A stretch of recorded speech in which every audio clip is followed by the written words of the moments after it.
どうも、今日は長寿梅やります。植え替えですね。植え替えと言いながらね、この黒ポットに入ってたんですけど、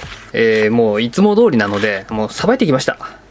こんな感じでビヨーンとですね、伸びてぐるぐる巻いてたのがこの辺あって、なんか、長寿梅っぽく作るんだったら、なんかこういうぐるぐる巻いた根をこう生かして、なんかこんな感じにぐるっとこうやったらいいのかなと思うんですけど、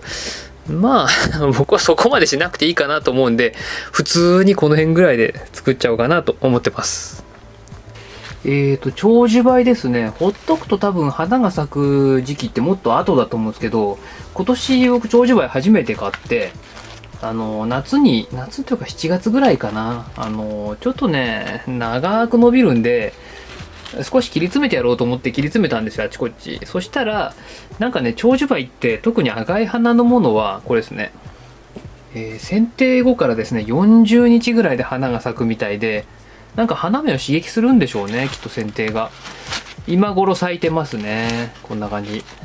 こんな感じです。他のとこもなんか花芽がちょこちょこ出てきて、これからガンガン咲きそうですね。花が咲いてる時に本来植え替えってしない方がいいんでしょうけど、でも秋の植え替えって9月の真ん中とかそれぐらいなので、今しかないっていうことでですね、やろうと思います。前回、富士桜植え替えてる時にもお話ししたんですけども、桜とボケどっちだろう。ボケはですね、根頭岩種病が出やすい、樹種らしい、かつかかると弱っちゃうってことなので、比較的ね出づらい、根頭岩種病が出にくいか秋の植え替えで対応してます。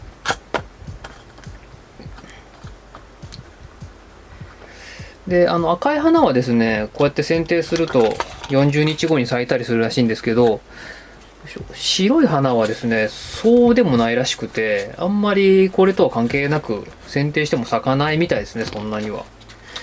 なので赤い花でなんか展示会とかね、これ使いたいなってあったら、そのタイミングでこう剪定すると、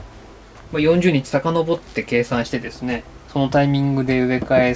じゃないや、剪定するといいみたいですね。特になんか鉢に入れたいわけじゃないので、今回もスリット鉢で。なんかちょっと汚いのはですね、再利用だからです。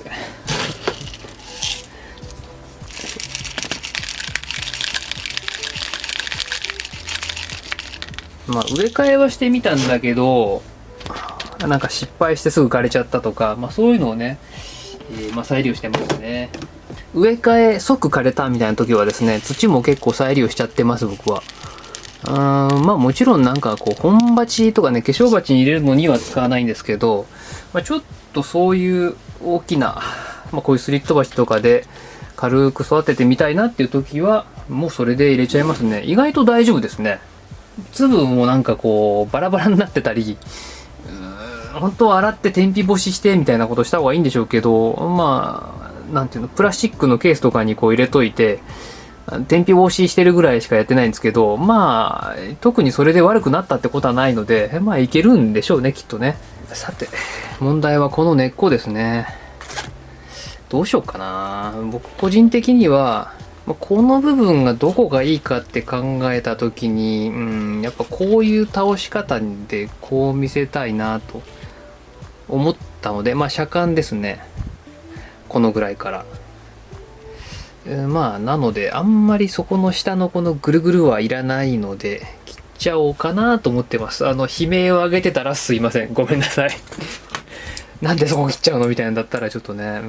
申し訳ないですけど、僕はあんまりそういうのには興味なくて、申し訳ないです。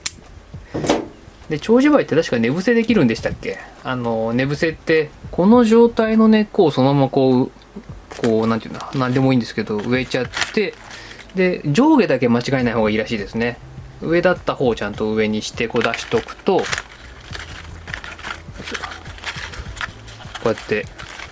こうやって植えとくと根付いて、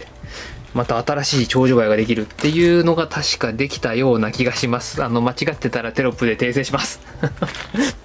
どこまで残すかなんですけどね。こういうのね。僕はそこまでそのぐるぐる根っこに興味はあんまなかったりするので、そこまで残さない感じですね。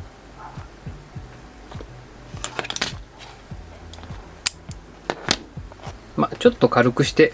こんな感じでいいかなと思います。さあ、じゃあこれを植えていきましょう。よし、じゃあ角度的にはこんなもんで OK ですかね。で、針金またね、こうぐるっと巻いてるだけですね。幹に軽く巻きつけてるだけです。ただあんま動かないので、もうこれでいいかなと思います。僕はどっちかっていうと針金本当はしたくないぐらいなんですけど、風で吹いてね飛んでっちゃうと困るので、一応固定できるようにはしてます。ただ本当はね、針金かけたくなくて、そのままで良ければそのままにしたいんですけど、なんかほら幹に食い込むとか食い込まないとか結構見るのめんどくさかったりするんですよ、僕は。物草なので。なので本当は何にもなければ、ただ単に根がこう回って鉢の中で止まってくれて、そのままずっとやっていけるのでいいんですけど、なのでしばらくこう見てて、もう動かないな、大丈夫だなと思ったら、結構この針金僕外しちゃってますね。その時に外しやすくするには、いわゆる一般的な木に巻きつけてこうグリグリグリグリ巻いて止めるようなやつじゃない方が取りやすいので、ちょっとだけ巻いといてなんかこうスッと外して抜けば取れるよみたいな方が楽なので、僕はそんな感じにやってますね。ただうちの場合ベランダなので大丈夫なんですけど、本当に庭の棚とかにね置いてる方は雨風結構来ると思いますから、しっかり止めといた方がいいかなとも思います。はい、じゃあこんな感じでできました。あとは日陰でちょっと様子を見て、大丈夫だったら徐々に日向に出していこうかなと思います。今日もねご視聴ありがとうございました。また次回お会いしましょう。ではまた。